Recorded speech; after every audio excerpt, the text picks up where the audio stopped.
Why did Jesus rise on the third day? Where was it prophesied in the Hebrew Scriptures? Was it random or written into the Bible all along? We don't see an explicit statement in the Jewish Scriptures that the Messiah will rise on the third day. What we have instead are types pointing to a fulfilled event. The third day is everywhere in the Old Testament, and it all points forward to Jesus. Jonah, swallowed by a fish, emerges after 3 days. Jesus said this was his sign, Matthew 12:40. Abraham, he travels 3 days to sacrifice Isaac. On that third day, his son is spared. Hebrews calls it a figure of resurrection. Joseph, thrown into prison, interprets dreams of 2 men, one of whom is released on the third day.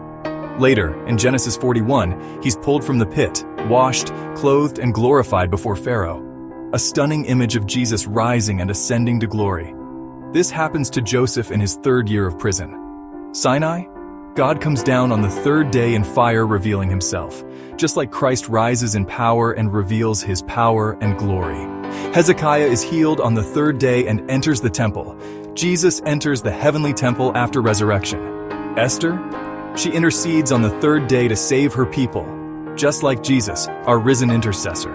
Joshua, Israel crosses the Jordan into the promised land on day 3.